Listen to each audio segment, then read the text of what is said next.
2018 সালে আমি বাংলাদেশের একজন চলচ্চিত্র পরিচালক, অভিনয় শিল্পী, উনি আমার এক বন্ধুকে ইনবক্সে হয়রানি করেছিলেন, যৌন হয়রানি। তো সেইটা আমি প্রথমে ওনার সাথে যোগাযোগ করার চেষ্টা করি জানার জন্য, যেহেতু আমিও মিডিয়াতেই কাজ করি। কিন্তু আমি যখন কোনোভাবে ওনার সাথে যোগাযোগ করতে পারি না, উনি যখন কোনোভাবেই আমাকে রেসপন্স করেন না, তখন আমি ফেসবুকে একটা পোস্ট দিই এবং আমার পোস্টে আমি লিখেছিলাম যে উনি জানতে পেরেছিলেন যে এই ঘটনাটি ঘটছে বা অনেকে জেনে গেছে, ফলে উনি প্রথমেই একটা পোস্ট দিয়েছিলেন যে ওনার আইডি হ্যাক হয়েছে। তো আমি সেটা জানতে চেয়ে পোস্ট দিয়েছিলাম যে ওনার আইডি থেকে এই ঘটনাটি ঘটেছে, তো এটা কিভাবে ঘটলো এটা ক্লারিফাই করা ওনার দায়িত্ব। তো উনি এটার একটা ক্লারিফিকেশন দিবেন সেই আশা থেকে আমি জানতে চেয়ে একটা পোস্ট দিয়েছিলাম। তো সেই জানতে চাওয়ার পোস্ট থেকেই আমার নামে মামলাটি হয়। তখন ছিল 57 ধারা ডিজিটাল সিকিউরিটি অ্যাক্ট, তারপর এটি কয়েকবার নাম পরিবর্তন করেছে, কিন্তু জিনিসটা একই রকম রয়ে গেছে। তারপর তো যেহেতু উনি সরকারিভাবে বেশ শক্ত একটি পজিশনে ছিলেন, ওনার আত্মীয় স্বজন ছিল সরকারের বিভিন্ন উচ্চপদস্থ কর্মকর্তা উপর মহলে, সেই ক্ষমতা বলে উনি নানানভাবে চেষ্টা করেছিলেন আমাকে অ্যারেস্ট করানোর এবং নানান রকম হয়রানি উনি করেছেন। এবং ওনার ফেলো যারা ছিলেন তারা আমাকে নানান রকম ভাবে তখন ট্রেড করা শুরু করে যে আপনি মিডিয়ায় কাজ করে খেতে পারবেন না। আমার লাইনটা খুব পরিষ্কারভাবে মনে আছে। আমাকে বলা হয়েছিল যে আপনি যদি এই পোস্ট সরিয়ে না নেন, আপনি যদি সমঝোতা না করেন, তাহলে আপনি মিডিয়ায় কাজ করে খেতে পারবেন না। আমি তখনও বলেছিলাম যে মিডিয়ায় কাজ করে আমি খাই না, খাওয়ার জন্য আমি মিডিয়ায় কাজ করি না, এটা আমার অ্যাক্টিভিজমের জায়গা। তো তারপর একটা পর্যায়ে সেইটার এক ধরনের সমঝোতাই বলা যায়, যেটা আমাকে বাধ্য হয়ে করতে হয়েছিল নানান রকম চাপের কারণে। আমি যেহেতু ঘটনাটি সরাসরি আমার সঙ্গে ঘটেছিল না এবং আমাদের দিক থেকে মানে আমার যে বান্ধবীর সাথে ঘটনাটি ঘটেছিল তাকে বলা হয়েছিল ডিজিটাল সিকিউরিটি অ্যাক্টে মামলা করার জন্য, কিন্তু আমরা যেহেতু এই আইনটির বিরুদ্ধে দীর্ঘদিন ধরে আন্দোলন করছি, আমরা সেটাতে না করায় আমার বান্ধবী মামলা করেছিল পর্নোগ্রাফি অ্যাক্টে। ফলে দেখা গেছে যে দুইটি মামলা, পর্নোগ্রাফি অ্যাক্টের মামলার যেই ধারা বা তার যে শাস্তি আর ডিজিটাল সিকিউরিটি অ্যাক্টের মামলার যে মানে এটা যত শক্ত মামলা, সেটা আসলে আমার পক্ষে সেই ফাইটটি চালিয়ে যাওয়াটা আমার জন্য খুব কঠিন ছিল। এবং বিভিন্ন চাপে, যেটা বললাম, তখন আমাকে বাধ্য করা হয়েছিল তার বক্তব্য মেনে নেওয়ার জন্য। তারপরে যেটা দেখা গেছে যে সেই তখন থেকে তারপরে যে আমরা মিডিয়ায় যখন আমি কাজ করেছি, বিভিন্ন জায়গায় আমাকে নানানভাবে ব্ল্যাকলিস্টেড করা হয়েছে, কারণ মিডিয়ার অনেকেই আমাকে তখন বলেছিল চুপ হয়ে যেতে বা কথা না বলতে বা তাদের কথা মেনে নিতে। তো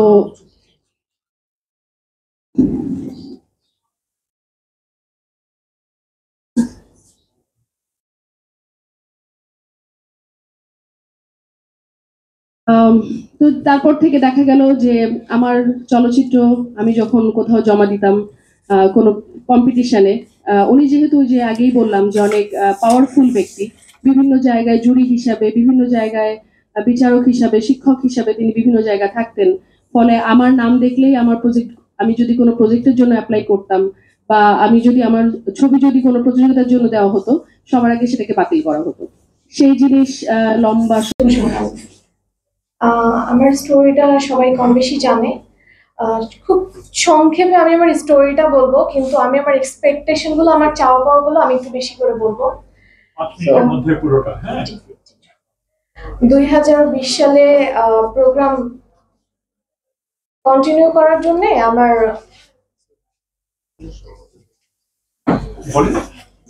2020 সালে অনলাইনে একটা প্রোগ্রাম অ্যারেঞ্জ করি। তো সেখানে কিছু প্রশ্ন করার জন্য গেস্ট সরকার বিরোধী কিছু কথা বলেন, সরকারকে ফ্যাসিস্ট বলেন। এর জন্য আমাকে একই ধারা দিয়ে 25, 29, 31, 35 ধারা দিয়ে ডিজিটাল নিরাপত্তা আইনে 2টি মামলা করা হয়। প্রথমটি করা হয় নিউ মার্কেট থানায়, দ্বিতীয়টি করা হয় কলাবাগান থানায়। তারপরে 2 বছর আমাকে পলাতক দেখিয়ে 27 আগস্ট 2022 সালে বাসা থেকে রাত 9টা, 9:30টার দিকে তুলে নিয়ে যাওয়া হয়। তার পরবর্তীতে ফেব্রুয়ারি মাসে আমি জামিন পাই, ফেব্রুয়ারি 14 তারিখে। এর মধ্যে 5 থেকে 6 বার আমি জজ কোর্ট থেকে জামিন চাই, আমি জামিন পাইনি। ফেব্রুয়ারি 16 তারিখে যখন আমি জামিন পাই, তারপরে আবার হাইকোর্ট থেকে মানে চেম্বার আদালত থেকে আমার জামিনটি স্টে করা হয় 14 দিনের জন্য সম্ভবত। তারপর সেই জামিনের ডেট পাল্টাতে পাল্টাতে পাল্টাতে জুলাই মাসের 10 তারিখে আমার শুনানি হয়। তারপর সেই দিনে আমার আবারও 4 মাসের জন্য স্টে করে দেওয়া হয়। ফলস্বরূপ নভেম্বরের 16 তারিখে আমার জামিন হয় এবং 20 তারিখে আমি বাইরে থাকি। জানুয়ারির 29 তারিখে আমার দ্বিতীয় মামলাটি, যেহেতু একই ধারা ছিল একই কারণে, সেটি বাতিল করা হয়, নিউ মার্কেট কলাবাগান থানার মামলাটি। তারপরে ফেব্রুয়ারির 29 তারিখ আমার সম্পূর্ণ মামলাটি বাতিল হয়ে যায় আমাকে বেকসুর খালাস দিয়ে। অর্থাৎ এই যে 15 মাস আমি জেলে ছিলাম, আমি বিনা দোষে জেল খেটেছি। আর এই যে আমি আজকে এখানে বসা, জ্যোতির্ময় স্যারের জন্য মেইনলি। স্যার যদি না থাকতো, আমাদের পরিবারকে এভাবে যদি সাপোর্ট না করতো, হয়তো আমি এখনো হয়তো জেলে থাকতাম হয়তো। স্যারকে ধন্যবাদ স্যার। মানে অনেক জায়গায় বলা হয় কিন্তু সামনাসামনি বলা হয়নি। যাই হোক, আমরা যে ভিকটিমস নেটওয়ার্ক আছি ডিজিটাল নিরাপত্তা আইনের, আমাদের 4টা দাবি আছে যে আমরা এই আইনটা সম্পূর্ণ বাতিল চাই। আমরা এখন আর কোনো ধরনের সহানুভূতি চাই না, আমরা বাতিল চাই, আমরা বিচার চাই। যারা আমাদের বিরুদ্ধে উদ্দেশ্যপ্রণীতভাবে এই মামলাগুলো করেছে, আমরা তাদের বিচার চাই, আমরা ক্ষতিপূরণ চাই, আমরা সবগুলো মামলা বাতিল চাই। এবং সর্বোপরি কথা হচ্ছে, আমরা ডিজিটাল নিরাপত্তা আইনটি একদমই বাতিল চাই। কারণ এই যে ডিজিটাল নিরাপত্তা আইন বা সাইবার সিকিউরিটি অ্যাক্ট, যে মনস্তাত্ত্বিক একটা ব্যাপার আছে আমাদের, যে একটা ভয়ের পরিস্থিতি, যদি এই আইনটি আসলেই থেকে যায় দিন শেষে, তখন মনে হবে যে আমরা যারা জেল খেটেছি বা আমরা যারা প্রতিবাদ করেছি তারা আমরা হেরে গিয়েছি। আমরা হারতে চাই না। আমরা আমাদের যে পরিস্থিতি আছে সেই পরিস্থিতি থেকে আমরা উত্তরণ পেতে চাই এবং এমন একটা সুশীল সমাজ আমরা চাই যেখানে আমরা বাক স্বাধীনতা চাই। আর যদি বাক স্বাধীনতা নাই থাকে, তাহলে আমাদের সংবিধানটি পরিবর্তন করে দেন। আমাদের যে গণতান্ত্রিক রাষ্ট্র নামে একটি নাম আছে, গণতন্ত্র প্রজাতন্ত্রী বাংলাদেশ, এই নামটি আপনারা পরিবর্তন করে দেন। আর এই যে ডিজিটাল নিরাপত্তা আইনের ওভারঅল একটা ব্যাপার, যে প্রশ্ন থাকবে যে হচ্ছে মামলা হচ্ছে, কোর্টে নিয়ে যাচ্ছেন, জেলে পাঠিয়ে দিচ্ছেন, এই জিনিসটা বন্ধ করেন। আগে আসামিকে জাতির সামনে পেশ করেন, তাকে একটু বলতে দেন, তাকে নিজের পক্ষে কথা বলতে দেন। তারপর যদি মনে হয় কিছুদিন দেখে তার পর্যবেক্ষণ করেন, তারপর তাকে মামলা দেন, তারপর তাকে জেলে পাঠান। এই যে পুরো আইনটার এমন একটা প্রসিডিউর, যে জেলখানায় থেকেও দেখেছি বা আমি নিজেও দেখেছি যে আগে জেল খাটে, তারপরে সাজা হোক বা না হোক, তখন মামলাটা খালাস হয়ে যায়। আসলে তখন এই যে মানুষের একটা জীবন থেকে বিপুল পরিমাণ একটা সময় চলে যায়, সেই জিনিসগুলোর ক্ষতিপূরণ কে দিবে? তাই আমরা বলতে চাই, আমি বিশেষ করে আমি প্রত্যেকটা মানুষের বিচার চাই। যারা আমার বিরুদ্ধে উদ্দেশ্যপ্রণীতভাবে নিজেদেরকে হাইলাইট করার জন্য, প্রমোশনের জন্য, সরকারি চাটুকারিতা করার জন্য যেসব এসআইরা আমার নামে মামলা করেছে, আমি তাদের বিচার চাই। এই যে আমার যে 15 মাসের জন্য কোন ধরনের ক্ষতিপূরণ দেবে সেটা সরকারি সিদ্ধান্ত নিবে, আমি জানি না। কিন্তু আমার এক্সপেকটেশন থাকবে যে এই পুরো আইনটি বাতিল হবে এবং আমাদের ব্যাপারটি সম্পূর্ণরূপে বিবেচনা করে আমাদের ক্ষতিপূরণের ব্যবস্থা এবং আমাদের যারা বর্তমানে জেলে আছে বা মামলাগুলো আছে সবগুলো আমরা বাতিল চাই। ধন্যবাদ। সময় ধরে চলে এসেছে, আর আরো অনেক ঘটনা আছে, কিন্তু আমি সময় আর না নিচ্ছি। ধন্যবাদ সবাইকে। আমি সাংবাদিক শফিকুল ইসলাম কাজল, যিনি 2020 সালের মার্চ মাসে কোভিডের সময় গুম হয়েছিলেন, তার সঙ্গে তারপরে আমি কথা বলবো। বাবাকে প্রথমে 53 দিনের জন্য গুম করা হয়। সেটা প্রথমে পারিবারিকভাবে আমাদের কাছে মনে হয়েছিল যে এটা সবচেয়ে অন্ধকার একটা সময়, কারণ গুম যখন রাষ্ট্র সম্পদ ব্যবহার করে যেই এই ধরনের সিটিজেন্স হ্যারাসমেন্ট বা সাইলেন্সিং করা হয়, সেটার এগেইনস্টে তো কোনো স্টেপ নেওয়া নেই, আর কারো কাছে কিছু বলার নেই। আর প্রিভিয়াস এই আওয়ামী লীগ রেজিমের সময় আমরা জানি যে আপনি যদি অ্যান্টি আওয়ামী লীগ ট্যাগ খেয়ে যান, তখন আর যাওয়ার জন্য বলার জন্য কোনো মানুষ থাকে না। কিন্তু সবচেয়ে দুঃখজনক ব্যাপার হচ্ছে সেই 53 দিন গুমের পর যখন বাবাকে তারা তার হাত পিছে বেঁধে একটা ক্রিমিনালের মতো ট্রায়াল দিয়ে এই যশোর থেকে দেখানো হয় যে সে এতদিন মানে পলাতক ছিল না, এটা তো কোনো সন্দেহ ছিল না যে তাকে গুম করা ছিল। কিন্তু এরপরে যখন তাকে কোর্টে নিয়ে যাওয়া হয়, ততদিনে তার বিরুদ্ধে 3টা ডিজিটাল সিকিউরিটি অ্যাক্ট মামলা ছিল, তার মধ্যে প্রধান যে মামলাটা ছিল সেটার দোষ ছিল যে 2020 সালের শুরুতে ওয়েস্টিনে পাপিয়া স্ক্যান্ডালটার কথা আপনার মনে হবে। সেই যত রিপোর্ট ছিল বা তার একটা রিপোর্ট ছিল যে মানব জমিন থেকে করা একটা তালিকা যে কারা এখানে যায় এবং তার সাথে ওই স্ক্যান্ডালের সাথে জড়িত ছিল। প্রধান যে মামলাটা ছিল সবচেয়ে শক্তিশালী কোর্ট যদি বলা যায়, সেই মামলার মধ্যে তা আমার বাবার দোষ ছিল যে মানব জমিন যে রিপোর্টটি করেছে সেই রিপোর্টের নিউজ লিঙ্কটি শেয়ার করা ফেসবুকে। তো নিউজ লিঙ্কটি পোস্ট করা হয়, সেই ফেসবুক বাটনে যে শেয়ার বাটনটি সেটা 32 জন চাপ দেয়, তার মধ্যে আমার বাবার নাম ছিল কোন একটা তালিকায়। আর বাকি ডিজিটাল সিকিউরিটি অ্যাক্টের মামলাগুলো এরকম হ্যারাসমেন্ট বা এই ধরনের ইয়াতে থাকে, যার সবগুলোই নন ভায়োলেন্ট অবশ্যই, কারণ ডিজিটাল সিকিউরিটি অ্যাক্ট। এই মামলাগুলোর কারণে পরবর্তীতে প্রথমে 53 দিন গুণ, এরপরে 7.5 মাস, প্রায় 8 মাস হচ্ছে আমার বাবা জেলে থাকে। এটা আমার কাছে মনে ছিল যে সবচেয়ে অন্ধকার একটা বিষয়, কারণ প্রথম যখন জেলে গেল, যেদিন তাকে পাওয়া যায় আমি ভেবেছি আচ্ছা ঠিক আছে ঘুমের ইয়া ছিল, এখন হয়তো চুপচাপ থাকলে বা যেটাই হোক সে বাসায় ফেরত আসবে, ওই অন্ধকার অংশটা জীবন থেকে শেষ হবে। কিন্তু বাস্তবতা হচ্ছে এই জেলের এবং এই মামলা এবং কোর্টের এই হ্যারাসমেন্টটা, এটা সবচেয়ে দুঃখজনক এবং অসহনীয় ছিল। কারণ ঘুমটা না হয় অন্ধকারে করা হয়, কিন্তু এই সাইবার সিকিউরিটি বা ডিজিটাল সিকিউরিটি অ্যাক্টের নামে এই হ্যারাসমেন্টটা একটা পাবলিক, এটা সবার সামনে, আর আমরা সবাই মিলে সাক্ষী দিই এটার জন্য। যে একই সাথে আমার বাবার পাশের ছেলে হয়তো একজন খুনি, একজন ধর্ষক বসে আছে, সেখানে আমার বাবার সর্বোচ্চ দোষ হচ্ছে সে একটা ফেসবুকে একটা নিউজ রিপোর্ট শেয়ার করেছে। সেটার জন্য যদি আপনারা তাকে 7.5 মাস জেলে রাখতে পারেন, আমি জানি না এদেশে মানে আমরা মত প্রকাশের স্বাধীনতা বা স্বাধীনভাবে বিচরণের যে স্বাধীনতা সেটা কতটুকু আছে। এই ধরনের মামলা, সেটা শুধু digital security act, cyber security act না, এর মধ্যে আবার ওই যে 54 ধারা একটা ছিল যেখানে সন্দেহজনক আচরণের কারণে আপনাকে জেলে রাখা হয়। এইগুলো রিথিঙ্ক করা উচিত, কারণ এটার আন্ডারে যে কোনো মানুষকে যখন যে ক্ষমতায় থাকে তাকে হ্যারাস করা সম্ভব। আওয়ামী লীগের সময় না হয় আওয়ামী লীগ যখন তাদের বিরুদ্ধে আপনি কথা বলতে পারতেন না, কিন্তু এই মামলাগুলোর অস্তিত্ব, ধরেন পরবর্তীতে যে নির্বাচিত সরকার আসবে এবং এখনো যে অন্তর্বর্তীকালীন সরকার, তাদেরও যদি আপনার যদি কোনো মতামত থাকে যে তাদের একটা পলিসি সংক্রান্ত বিষয়ে আপনার দ্বিমত প্রকাশ করলেন, এই ক্ষমতাটা কিন্তু এখনো রাষ্ট্রীয়ভাবে থেকে যাচ্ছে সংবিধানে, যে তারা কিন্তু আপনাকে জেলে নিয়ে রেখে দিতে পারবে, যেখানে আপনি কারোর জন্য কোনো পরিমাণ ধরেন আক্রমণ করবেন না, ফিজিক্যাল ভায়োলেন্সের পসিবিলিটি রাখেন না, কিন্তু আপনি কিন্তু জেলে বসে থাকবেন। আর এই কোর্টের বিষয়টাও যে আমার বাবার সর্বমোট 12 বার জামিন নাকচ করা হয়। তো এখানে জজ কোর্ট থেকে শুরু করে হাইকোর্ট সবাই কিন্তু জামিনটা না করে দেয়। তো আমরা যে আইনের সদ্ব্যবহারের জন্য বসে থাকবো, সেটাও কতটুকু সম্ভব যায় না। এই ধরনের আইন অবশ্যই বাতিল করা উচিত, এবং যারা এই ধরনের আইন ব্যবহার করে সুবিধা পেয়েছে তাদের বিরুদ্ধে অবশ্যই কিছু অ্যাকশন নেওয়া উচিত। ধন্যবাদ। দিলীপ রায়, আমার নামে যে মামলাটি হয়েছিল 57 ধারা, সেই 57 ধারার মামলা 2016 সালের। যারা কথা বলছেন অনেক আগের ঘটনা সেটা। তখন সুন্দরবন আন্দোলন আপনারা জানেন যে একটা ব্যাপক পরিসরে বিস্তৃত হয়েছিল। আমি তখন বিশ্ববিদ্যালয়ে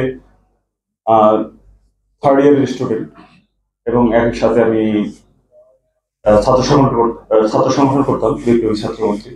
আমরা ক্যাম্পাসে এই আন্দোলনের সপক্ষে জনমত সংগঠিত করার ক্ষেত্রে আমাদের সংগঠন এবং আমাদের সেই সময় বামপন্থী সংগঠনগুলোর একটা ব্যাপক ভূমিকা ছিল। তো এটা হচ্ছে আপনার আমার নামে মামলাটা হয় 28 আগস্ট, সম্ভবত 27 আগস্ট শেখ হাসিনা মানে তৎকালীন প্রধানমন্ত্রীর একটা সংবাদ সম্মেলন ছিল আপনার রামপাল বিদ্যুৎ কেন্দ্রের পক্ষে। সেখানে উনি হুঙ্কারের সহিত বলার চেষ্টা করেন যে যারা আন্দোলন করছেন তাদেরকে দেখে নেওয়ার কথা, কিন্তু তাদেরকে আপনার হাতে হারিকেন ধরায় দেওয়ার কথা, যারা বিদ্যুৎ কেন্দ্রের বিরুদ্ধে করছে। আমি পরের দিন সকালবেলা তো আমার ক্লাসে বসে আমি ফেসবুকে স্ট্যাটাসটা দিয়েছিলাম এরকম, ওনার যে কথাটা সেই কথাটাই ফিরিয়ে দেওয়ার চেষ্টা করছিলাম যে আপনি যেভাবে জনগণকে হুমকি দিচ্ছেন, জনগণ চাইলে আপনাকে সেই হারিকেনটা ধরাই দিতে পারে। আর ব্র্যাকেটে লেখা ছিল যে আপনার বাপের ডায়লগটা আপনার সবাই জানেন, যে এরকম একটা শেখ মুজিবের বক্তব্য ছিল যে সবাই পেয়েছে সোনার খনি, আমি পেয়েছি চোরের খনি, ওই 7.5 কোটি কম্বলের মধ্যে আমার কম্বলটা গেল, এরকম একটা আলাদা এটুকুই। তারপরে আমার নামে আসলে মামলাটা করেছিলেন তৎকালীন বিশ্ববিদ্যালয়ের ছাত্রলীগের সভাপতি এবং সাধারণ সম্পাদক এবং এই মামলাটা হওয়ার প্রধানতম কারণ ছিল রাজনৈতিক প্রতিহিংসা। ক্যাম্পাসে যে আন্দোলন এবং সংগ্রাম সংগঠিত ছিল সে সময়, এবং রাজনৈতিকভাবে যে প্রতিহিংসা তাদের ছিল সেটাকে ইয়ে করার জন্যই, এবং ফলশ্রুতিতে আমি প্রায় 3 মাসের মতো জেলে থাকি এবং প্রায় 5 বছরের মতো আমাকে হাজিরা দিতে হয়। এবং শেষের দিকে এই হাজিরার অবস্থাটা খুবই বাজে জায়গায় যায়। দেখা গেছে যে আমি তখন ঢাকায়, মানে আমি যখন রাজশাহীতে তখন আমাকে ঢাকায় এসে হাজিরা দিতে হতো। আমি যখন ঢাকায় চলে আসছি সাংগঠনিক দায়িত্ব নিয়ে, তখন আমাকে রাজশাহীতে হাজিরা দিতে যাইতে হতো। এবং সেই হাজিরার সময়টা ছিল প্রায় ধরেন আপনার 20-22 দিনের মধ্যে আমাকে বারবার রাজশাহী যেতে হতো। তো এটা ছিল একটা ব্যাপক পরিমাণ হচ্ছে আপনার মানসিক পীড়নের ঘটনা আর কি। কিন্তু এই যে এত ধরনের আন্দোলন সংগ্রাম এবং পুরোটা সময় জুড়ে পরবর্তীতে যে ধরনের ডিজিটাল নিরাপত্তা আইনের যেসব মামলার ঘটনা ঘটছে, আপনার কারাগারে লেখক মোস্তাকের হত্যাকাণ্ড, প্রত্যেকটা ঘটনায় আমরা সরব ছিলাম। আমরা সাংগঠনিকভাবে রাজনৈতিকভাবে একটা বিভিন্ন জায়গা থেকে আমরা কথা বলেছি। কিন্তু দুঃখজনকভাবে এটা সবচেয়ে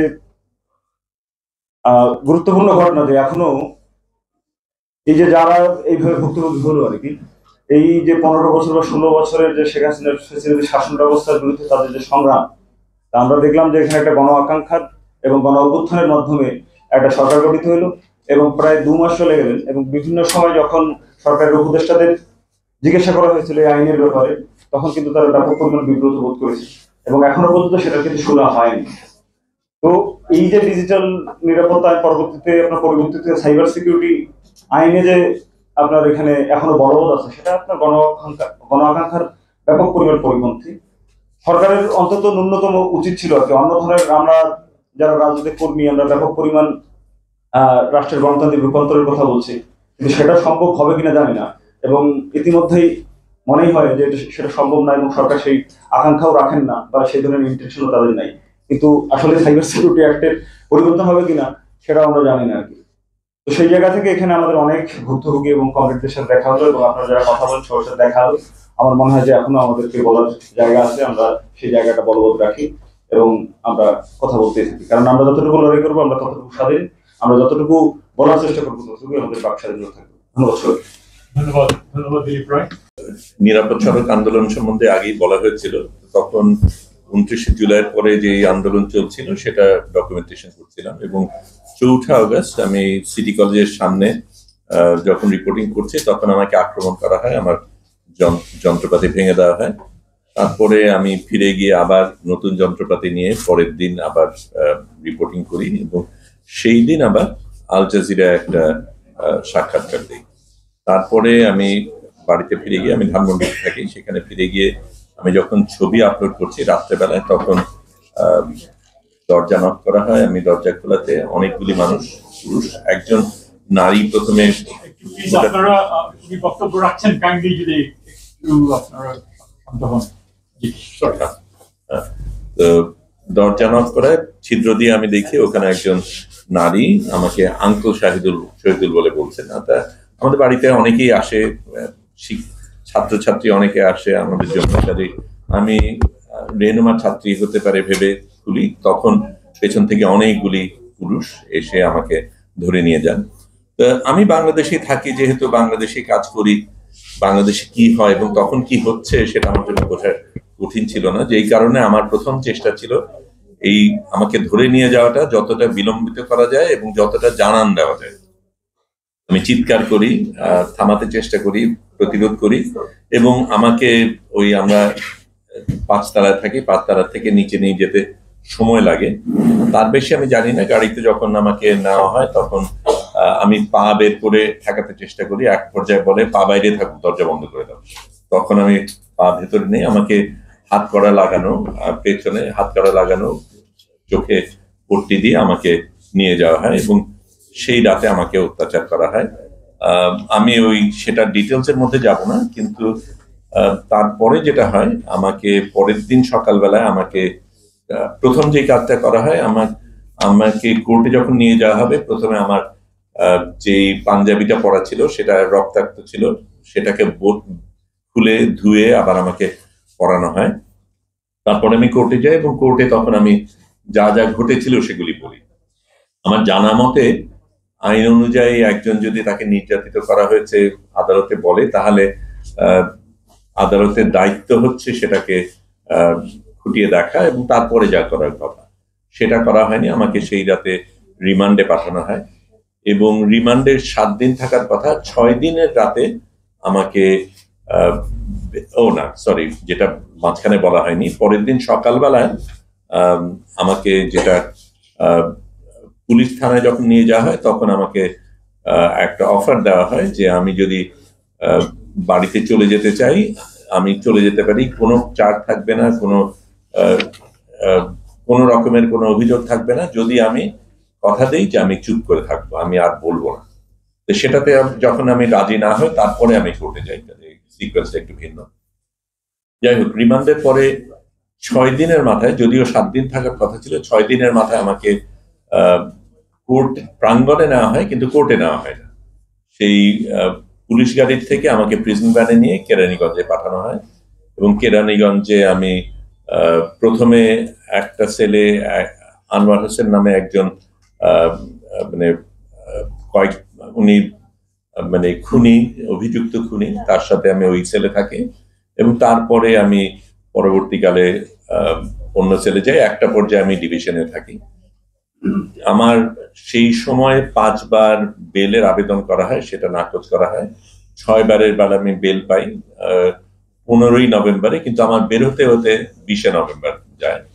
তারপর থেকে আমরা লড়াই করে যাচ্ছি এবং আমাকে ধরা হয়েছিল সেকশন 57B তে চলে যায়, ডিজিটাল সিকিউরিটি অ্যাক্ট আসে এবং যেহেতু এখনো পর্যন্ত আমার চার্জশিট জমা দেওয়া হয়নি, ট্রায়াল শুরু হয়নি, আইন অনুযায়ী সেই কেস খারিজ হয়ে যাওয়ার কথা, সেটা নিয়ে আমরা আবেদন করি, সেটাকে নাকচ করা হয়। আমরা সেটা অ্যাপেলেট ডিভিশন পর্যন্ত নেই, কিন্তু অ্যাপেলেট ডিভিশনও সেটাকে গ্রহণ করা হয়নি এবং এখনো পর্যন্ত আমি এই 6 বছর হয়ে গেছে, এখনো চার্জশিট জমা দেওয়া হয়নি, ট্রায়াল তো শুরু হয়নি, এখনো আমি প্রতি মাসে হাজিরা দিচ্ছি। আমি এই সরকার পরিবর্তনের পরেও আমি 2 বার হাজিরা দিয়েছি এবং সামনের হাজিরা আমার 22শে অক্টোবর।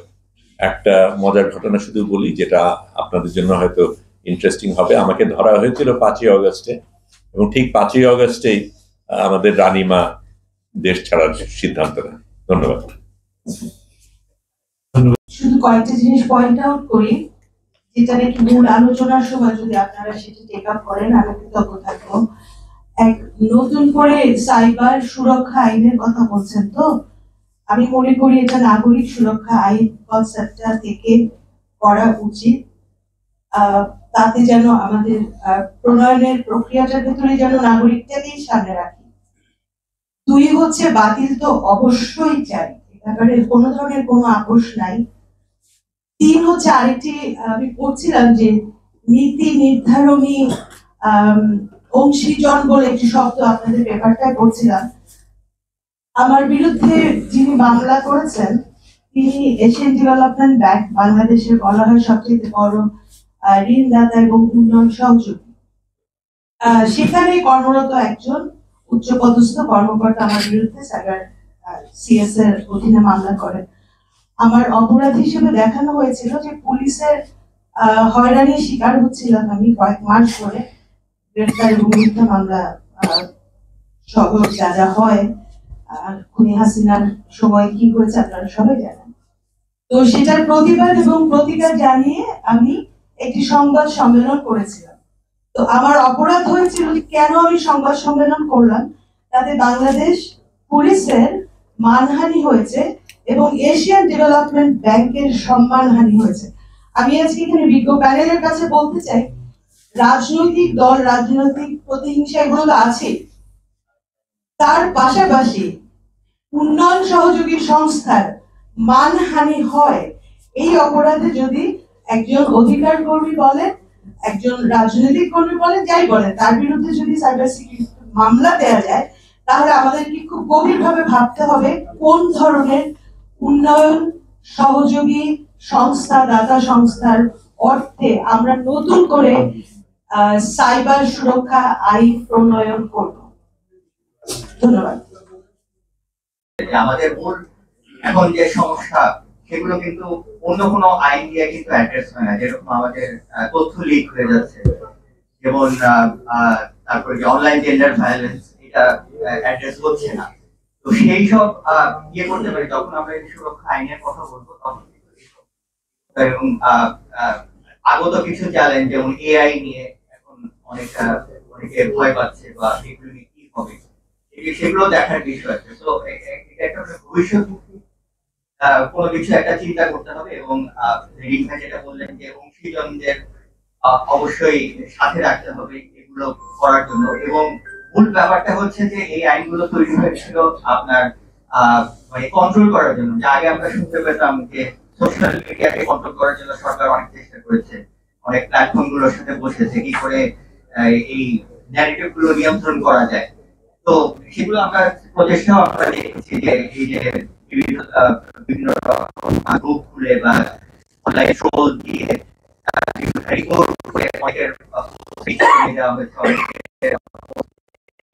এগুলো একটা সংঘবদ্ধ একটা আক্রমণ ছিল ফ্রিডম অফ এক্সপ্রেশনের উপর। এবং যেটা পিছিয়ে বললো যে এইসব তো এটার ইম্প্যাক্ট আসলে অনলাইন অফলাইন একটা জায়গায় ইয়ে হয়ে যায় যে ইম্প্যাক্ট গুলো অনলাইন ইম্প্যাক্ট গুলো অফলাইনে পড়ে বা অফলাইন ইম্প্যাক্ট গুলো অনলাইনে আসে। তো এগুলো জিনিসটা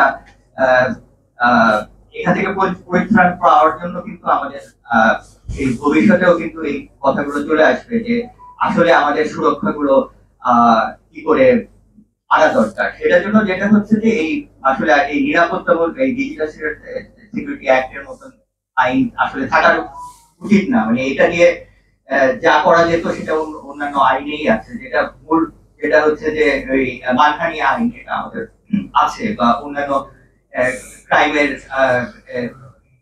অন্যান্য আইন আছে যে সাংঘর্ষিক। তো এটাই আর কি যে ভবিষ্যতে যাতে যখন এই সুরক্ষা আইন নিয়ে আমরা চিন্তা ভাবনা করবো তখন যাতে এই মানবিক বিষয়গুলো আসে। অশেষ ধন্যবাদ, অশেষ ধন্যবাদ।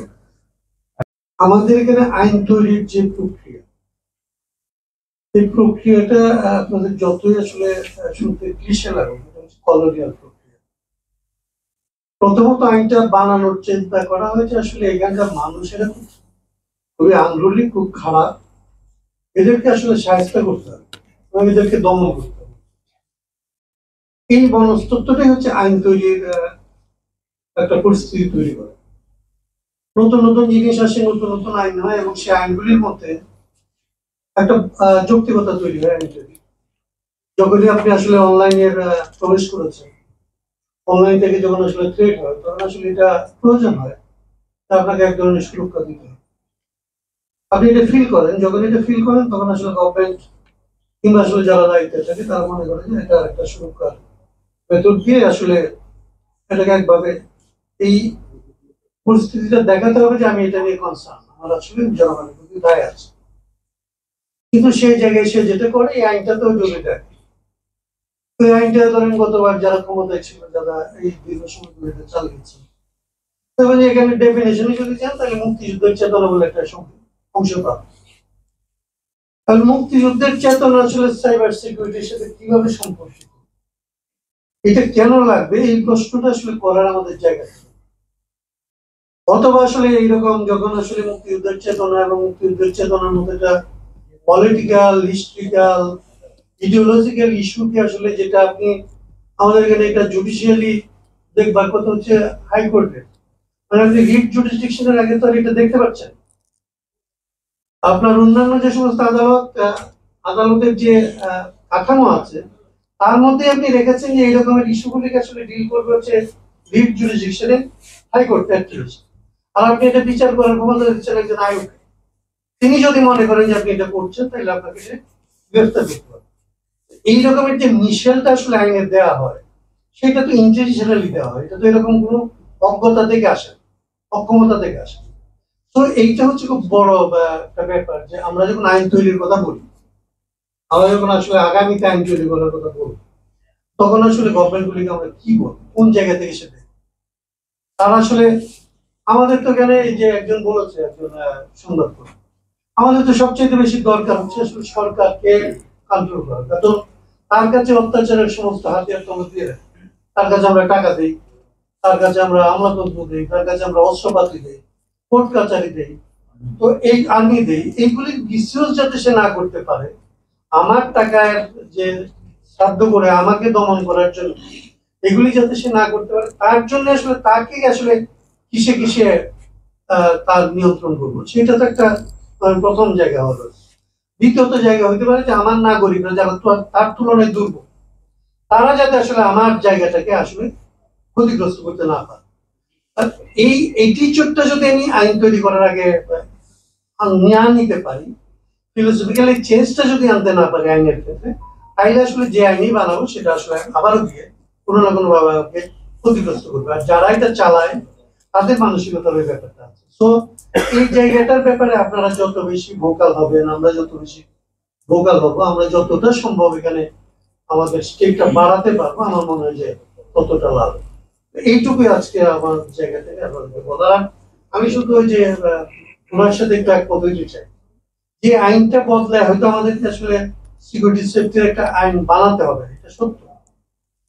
এইখানে ফিলোসফিটা যেরকম লাগবে, আরেকটা জায়গায় লাগবে এই জন্য যে আইনটাকে বাতিল করতে হবে, এই জন্য যে জনগণের উপরে যেই নামে আসলে শাসনটা দমনটা চলছে এবং যেটা নিয়ে আমরা সবাই একমত, সেইটার যে পতন আসলে জনগণ ইচ্ছে করলে ঘটাইতে পারে, এই শিক্ষাটাকে আসলে সমাজে প্রতিষ্ঠিত করতে হলো এই আইনটাকে বাতিল করে দিতে হবে।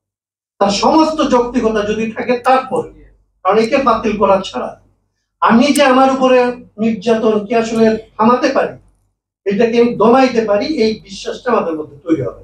তো এটাকে এই জন্য হইলো, অন্য সমস্ত আলাপে আমি গেলাম না, কেন কেন বাতিল করতে হবে সেগুলো আপনারা আমার চেয়ে ভালো জানেন, গেলাম না, কিন্তু অ্যাটলিস্ট এটার জন্য হইলো এটা বাতিল করতে হবে। তো আপনাদের ধন্যবাদ।